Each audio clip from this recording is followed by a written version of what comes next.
लगभग 5200 वर्ष पहले द्वापर युग के अंत में पृथ्वी पर अंधकार और अन्याय का घातक साम्राज्य फैल गया था। दुष्ट राजा कंस का प्रभाव बढ़ रहा था और दुनिया भय में जी रही थी।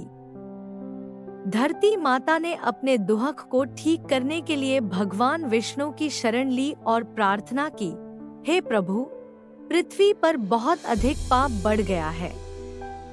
मैं बुरी आत्माओं के बोझ से तंग आ गई हूँ, कृपया मुझे बचाएं। भगवान विष्णु ने आश्वस्त किया, चिंता मत करो माँ, मैं पृथ्वी पर श्री कृष्ण और बलराम के रूप में अवतार लूंगा और अधर्म का नाश करूंगा। मथुरा नगरी पर एक क्रूर और कपटी राजा राज करता था। उसका नाम कंस था। उसने अपने पिता उग्रसेन को गद्दी से उतार दिया और स्वयं शासन करने लगा। इसके अत्याचार से लोग कांप उठे। कंस अपनी बहन देवकी से बहुत प्रेम करता था। एक दिन देवकी का विवाह एक बहादुर और धर्मात्मा व्यक्ति वासुदेव से तय हो गया। विवाह का दिन आ गया और कंस अपनी बहन को विदा करने के लिए स्वयं रथ चला रहा था। उसी समय आकाश से एक भयानक आवाज सुनाई दी, हे कंस, जिसे तू प्रेम पूर्वक विदा कर रहा है, उसी के गर्भ से उत्पन्न 8वां पुत्र तेरा विनाश करेगा। यह सुनकर कंस का दिमाग चकरा गया। उसकी आंखों में लाली आ गई। वह तुरंत अपनी तलवार लेकर देवकी की ओर दौड़ा, लेकिन वासुदेव ने हस्तक्षेप किया और कहा, राजन, मैं अपनी बहन की जान लेने के बजाय यह वादा करता हूँ कि जो बेटा पैदा होगा उसे मैं तुम्हें सौंप दूंगा। कंस ने वासुदेव पर भरोसा किया और उन दोनों को कैद कर लिया। देवकी के एक के बाद एक 6 पुत्र पैदा हुए और कंस ने उन्हें जन्म लेते ही मार डाला। जब देवकी के गर्भ में 7वें पुत्र का आगमन हुआ तो भगवान विष्णु के आशीर्वाद और योगमाया के प्रभाव से गर्भ वसुदेव की दूसरी पत्नी रोहिणी की ओर स्थानांतरित हो गया। इस चमत्कार के कारण देवकी के गर्भ में कोई संतान नहीं थी और कंस को एहसास हुआ कि उसका गर्भपात हो गया है। यही बालक बलराम के नाम से विख्यात हुआ और गोकुल में बड़ा हुआ। संपूर्ण मथुरा नगर शांत था। श्रावण वध की 8वीं संध्या आई। आसमान में काले बादल छा गए। आधी रात का समय था। देवकी और वसुदेव कारागार में धैर्यपूर्वक बैठे रहते थे। उसी समय अचानक एक दिव्य ज्योति फूट पड़ी। जेल के पहरेदार सो गए और ताले खुल गए। अचानक देवकी के गर्भ से भगवान श्री कृष्ण ने अवतार लिया। सिर पर मोर मुकुट, गले में वैजयंती माला, हाथ में कौमोद की गदा और कमल के समान सुंदर चरण। उनका दिव्य अवतरण सहज नीरव रात्रि में हुआ। उस समय वसुदेव और देवकी ने भगवान के चरणों में प्रणाम किया। कृष्ण बोले, माँ, पिताजी, डरो मत, अब मेरी रक्षा के लिए गोकुल जाओ। मुझे नंद बाबा के घर छोड़ दो और यशोदा के बच्चे को लेकर वापस आ जाओ। वासुदेव कृष्ण को एक टोकरी में रखकर जेल से बाहर चले गए। आश्चर्य की बात थी कि जेल के सभी ताले खुले थे और पहरेदार गहरी नींद में सो रहे थे। वासुदेव कृष्ण को सिर पर बिठाकर जमुना नदी की ओर चल पड़े। वह रात अंधेरी थी, बूंदाबांदी हो रही थी। जमुना नदी ऊंची बह रही थी। नदी की घाटी में भयंकर धारा बह रही थी। वासुदेव ने नदी में कदम रखा और आगे बढ़े। पानी वासुदेव के कंधों तक ऊपर चढ़ गया। उस समय जमुना जी कृष्ण के पवित्र पैर छूने के लिए प्रतिबद्ध थी। एक एक करके जमुना का पानी अचानक शांत हो गया। अचानक शेषनाग आकाश से प्रकट हुए। शेषनाग ने अपना विशाल पंख फैलाकर वासुदेव और बालक कृष्ण की रक्षा की। आंधी तूफान में भी कृष्ण नहीं सूखे, मानो प्रकृति ही उनके दर्शन से प्रसन्न हो उठी हो। वसुदेव जमुना पार करके नंद बाबा के घर पहुँचे। वहाँ माता यशोदा सो रही थी और उनके पास एक बालकी शांति से सो रही थी। वासुदेव ने धीरे से कृष्ण को यशोदा की गोद में बिठाया और बच्चे को लेकर लौट आए। जब वासुदेव जेल में वापस आए तो ताले फिर से बंद थे और पहरेदार सो रहे थे। देवकी के हाथ में बालक देखकर कंस उधर दौड़ा। उसने बच्चे को खींचकर एक पत्थर पर पटकना चाहा, लेकिन बच्ची आकाश में उड़ गई और माया देवी के रूप में प्रकट होकर बोली, कंस तुझे मारने वाला है, उसका जन्म गोकुल में हो गया है। यह सुनकर कंस असमंजस में पड़ गया और उसके हृदय में भय व्याप्त हो गया। इस प्रकार भगवान कृष्ण ने गोकुल में प्रवेश किया और उस रात पूरा ब्रह्मांड एक नए सूरज के उदय की प्रतीक्षा कर रहा था। कृष्ण गोकुल में बड़े होने लगे। उनका बचपन बहुत ही आकर्षक और मनमोहक था।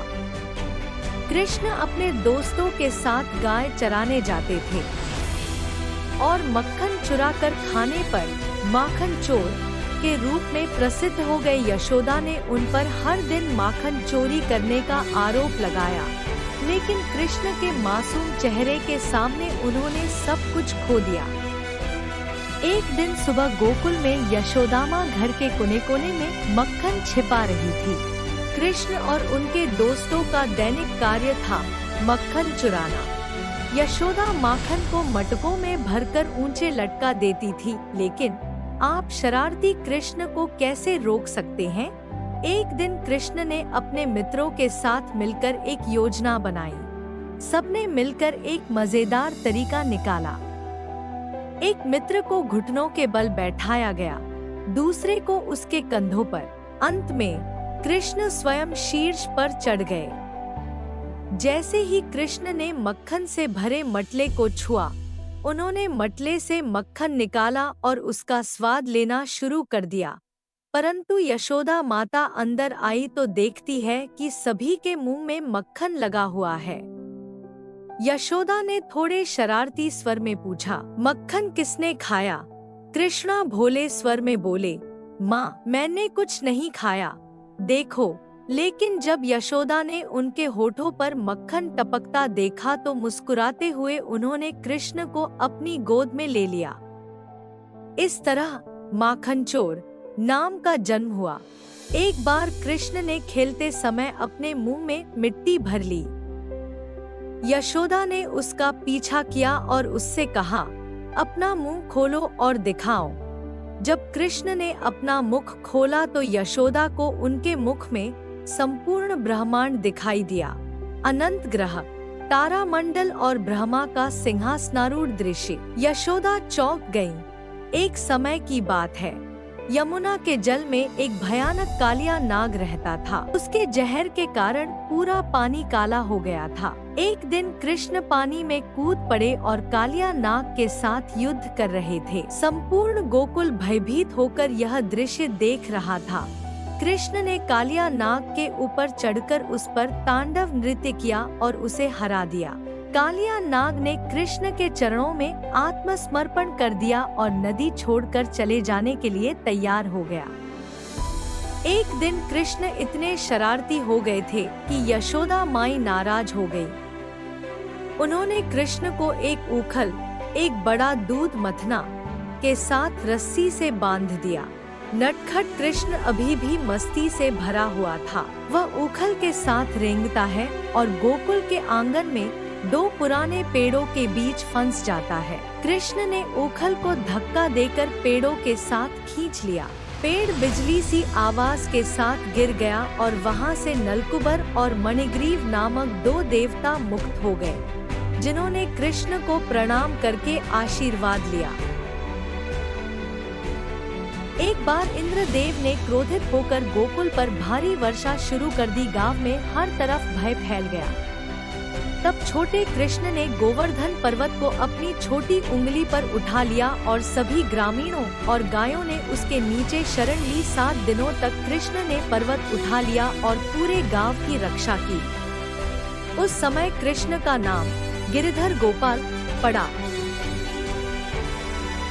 एक बार गोपाल और उसके दोस्त गाय चराने जंगल में गए। वहाँ कृष्ण बांसुरी बजाने लगे। बांसुरी की मधुर ध्वनि से पूरा जंगल मंत्रमुग्ध हो गया। गायों ने चरना बंद कर दिया, पेड़ों के पत्ते खड़े हो गए और नदी भी शांति से बहने लगी। इस बांसुरी की आवाज गोपियों तक पहुंची और वे सब कुछ छोड़कर कृष्ण की ओर दौड़ पड़ी। उस रात चांदनी की रोशनी में यमुना के तट पर कृष्ण ने गोपियों के साथ रासलीला की, एक रास जहां कृष्ण ने प्रत्येक गोपी के साथ अलग अलग नृत्य किया, जैसे कि वह हर एक के मन में हो। कंस ने कई प्रयास किए, लेकिन वह कृष्ण को नहीं मार सका। अंततः कंस ने एक षड्यंत्र रचा।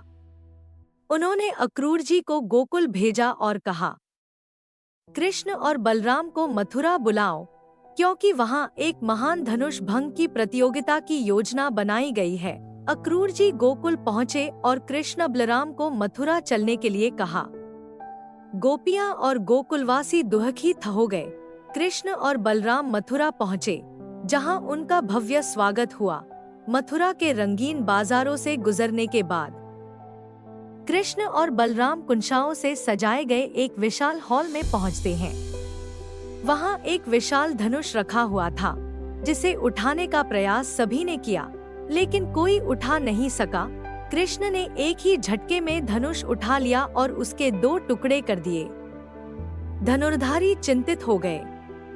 यह सुनकर कंस भयभीत हो गया और उसने मल्लयुद्ध के लिए कृष्ण बलराम के विरुद्ध भयानक राक्षस चाणूर और मुष्टिक को भेजा। बलराम ने मुष्टिक को तथा कृष्ण ने चाणूर को पराजित किया। अब कंस भय से भर गया। कृष्ण सीधे सिंहासन पर पहुँचे, कंस को पकड़ लिया, युद्ध किया और अंत में कंस को मार डाला। मथुरा नगरी खुशी से गूंज उठी। लोगों ने खुशी मनाई, देवताओं ने पुष्प वर्षा की और इस प्रकार कृष्ण ने पृथ्वी पर अपना पहला महान कार्य पूरा किया। यदुकुल नंदन कृष्ण ने अधर्म को नष्ट करने का अपना वादा पूरा किया। कृष्ण के जीवन में महाभारत युद्ध का बहुत महत्व था।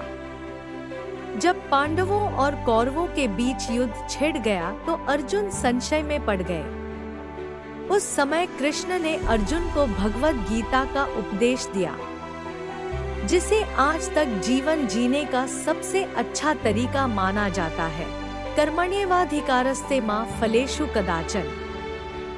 कर्म करो, फल की आशा मत करो। कृष्ण लीला अनंत है। श्री पूर्ण पुरुषोत्तम कृष्ण का परम लक्ष्य सदैव धर्म की स्थापना और अधर्म का नाश था। उनकी हर कहानी जीवन में प्रेरणा देती है। श्री कृष्ण के जीवन से भक्ति, प्रेम, करुणा और त्याग का संदेश मिलता है। जय श्री कृष्ण।